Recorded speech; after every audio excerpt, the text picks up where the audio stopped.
Whispering Pines. There's a place in the middle of a dense forest where the trees grow so close together that sunlight rarely touches the ground. It's called the Whispering Pines, named for the eerie sounds that drift through the trees like faint, haunting whispers. No one lives near the Whispering Pines, and few dare to enter, especially after dark. But there was once a young man named Jacob who didn't believe in the stories. He was a skeptic, always looking for logical explanations for everything. To him, the Whispering Pines were just a forest, and the whispers were merely the wind passing through the branches. So, one foggy autumn evening, Jacob decided to prove once and for all that the tales were nothing but myths. Armed with a flashlight, a camera, and a stubborn determination, Jacob made his way into the forest. The moment he stepped beneath the canopy of towering pines, the temperature seemed to drop. The air grew thick with the scent of pine needles and damp earth. But Jacob pressed on, undeterred. He walked for what felt like hours, the light from his flashlight barely cutting through the darkness. The deeper he went, the quieter it became. The usual sounds of the forest, rustling leaves, chirping crickets, the distant call of an owl, faded away until there was nothing but silence. And then, just as he began to feel a chill creeping up his spine, he heard it. A whisper. It was so faint that at first, Jacob thought he was imagining it. He stopped and listened, straining his ears. The whisper came again, soft and indistinct, like a breath carried on the wind. He turned in a slow circle, shining his flashlight into the dark shadows between the trees. But there was nothing. "Hello?" Jacob called out, his voice sounding small and out of place in the vast silence. "Is anyone there?" There was no answer, just more whispers. They seemed to be coming from all around him now, overlapping and blending together until it was impossible to tell how many there were. Jacob felt a shiver run down his spine, but he forced himself to keep moving. It was just the wind, he told himself. It had to be. As he continued deeper into the forest, the whispers grew louder. They weren't just random sounds anymore. They were forming words, phrases. Jacob couldn't make out what they were saying, but the tone was urgent, almost pleading. It made his skin crawl. "Who's there?" Jacob shouted, his voice trembling despite his efforts to keep it steady. "Show yourself." For a moment, the whispers stopped, and the silence was deafening. Then, slowly, a figure stepped out from behind a tree. Jacob's breath caught in his throat. It was a woman, her skin pale and translucent like moonlight. Her long, dark hair hung in tangled strands around her face, and her eyes were wide with fear. She wore a tattered white dress that fluttered around her like mist. She reached out a hand towards Jacob, her lips moving silently, as if trying to speak. Jacob took a step back, his heart pounding in his chest. "Who are you?" he demanded. "What do you want?" The woman's mouth moved again, but no sound came out. She seemed to be struggling, her eyes pleading with him to understand. Then, suddenly, she vanished, as if she had never been there at all. Jacob stood frozen, his mind racing. What had he just seen? Was it a trick of the light? A hallucination? He shook his head, trying to clear his thoughts. He couldn't let fear get the better of him. He had to find out what was really going on in these woods. He continued on, though every instinct screamed at him to turn back. The whispers were louder now, echoing in his ears, filling his head. They seemed to be coming from everywhere, nowhere. And then, in the distance, he saw a faint glow. It was a cabin, old and decrepit, hidden among the trees. A single candle burned in the window, its flickering light casting long, wavering shadows. Jacob approached cautiously, his flashlight held out before him like a shield. As he reached the door, he hesitated. The whispers were deafening here, like a chorus of ghostly voices. He could feel the hair on the back of his neck standing on end. But he had come this far. He couldn't turn back now. He pushed the door open and stepped inside. The cabin was empty, save for a single chair in the center of the room. On the chair sat an old man, his head bowed, his hands clasped tightly in his lap. His clothes were worn and tattered, and his skin was pale and drawn, like he hadn't seen sunlight in years. Jacob's flashlight beam fell on the man's face, and he gasped. The man's eyes were open, but they were blank, staring off into nothing.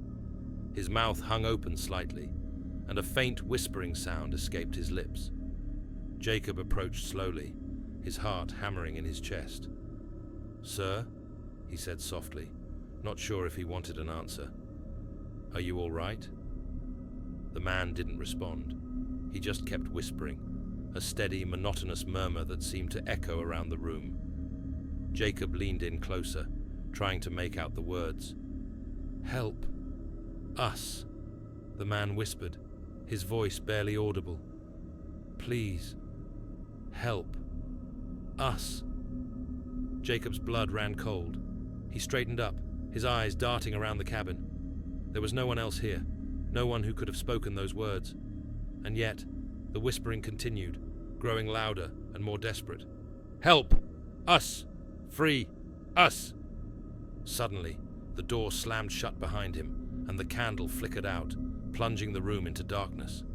Jacob spun around, his flashlight beam cutting through the shadows, but the room was empty. The old man was gone. Panic surged through him, and he fumbled for the door, yanking it open and stumbling out into the night. The whispers followed him, louder and more frantic, echoing in his ears, filling his head. He ran, crashing through the trees, branches clawing at his clothes, his skin. The whispers were everywhere now, a cacophony of voices pleading, begging, screaming for release. He couldn't escape them, couldn't outrun them. They were inside his mind, inside his very soul. Finally, he burst out of the forest, gasping for breath, his heart pounding like a drum. The whispers faded, but their echo lingered in his ears, a haunting reminder of what he had seen, what he had heard. Jacob never spoke of that night, never told anyone what he had encountered in the Whispering Pines.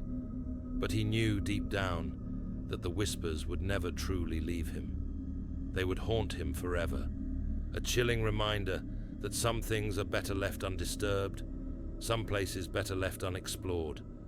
And as for the Whispering Pines, they remain as they always have, dark and silent, waiting for the next curious soul to wander into their depths and discover their terrible secret.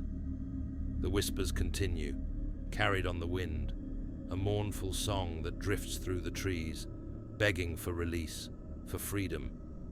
But no one who enters ever returns the same, and the whispers never cease. The mirror in the attic. When Emily's grandmother passed away, she inherited the old family house. It was a creaky, sprawling mansion on the outskirts of town, filled with dusty furniture, forgotten memories, and shadows that seemed to move on their own. Emily had always found the house unsettling, even as a child, but she loved her grandmother dearly and couldn't bear the thought of selling it.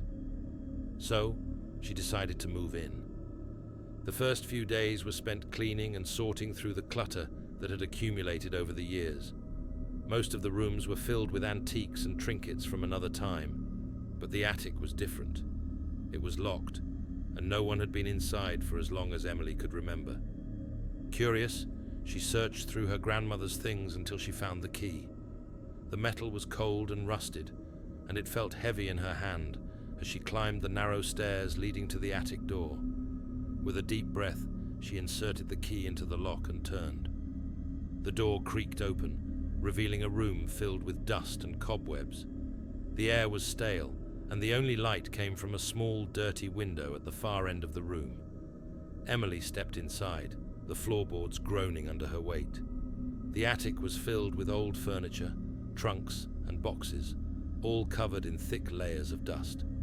But what caught her attention was the large, ornate mirror leaning against the wall. It was at least 7 feet tall, with a frame made of dark, carved wood that twisted and curled like vines. The glass was cloudy and speckled with age, but Emily could still see her reflection in it, faint and distorted. She approached the mirror, wiping away some of the dust with her sleeve. As she did, she noticed something odd. Her reflection didn't quite match her movements. It was subtle at first, just a delay of a second or two, but as she continued to watch, the discrepancy became more pronounced. When she raised her hand, her reflection hesitated before mimicking the action. When she stepped to the side, her reflection seemed to drag its feet, moving sluggishly as if weighed down by something. Emily frowned, a chill running down her spine. She leaned closer to the mirror, her breath fogging up the glass.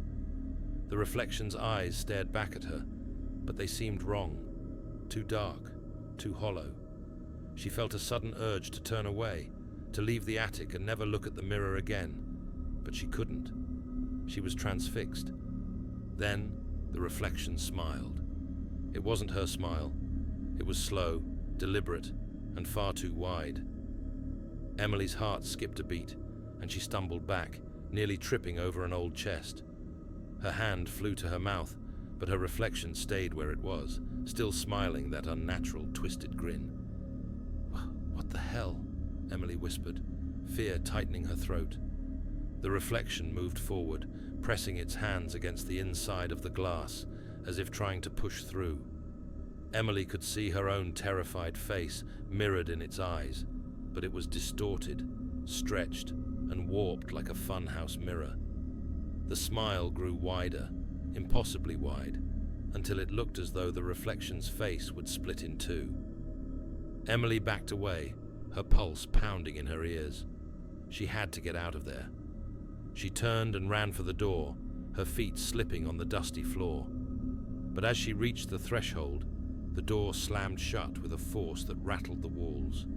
She screamed and pulled at the doorknob, but it wouldn't budge. She was trapped. Behind her, she heard a soft, low chuckle. It wasn't her voice. It wasn't a voice at all. It was the sound of something old, something that had been waiting for a long time. Slowly, she turned around. The mirror was no longer reflecting the attic. Instead, it showed a dark, shadowy room filled with twisted shapes and flickering lights, and standing in the center of it was her reflection, or what had once been her reflection. Its eyes were pitch black, and its mouth was a gaping void. It raised a hand and beckoned her closer. "No, no, this can't be real," Emily whispered, shaking her head. But the mirror didn't care. The reflection's hand reached out further, its fingers stretching unnaturally long, until they seemed to press against the glass from the other side. Emily's breath came in short, panicked gasps.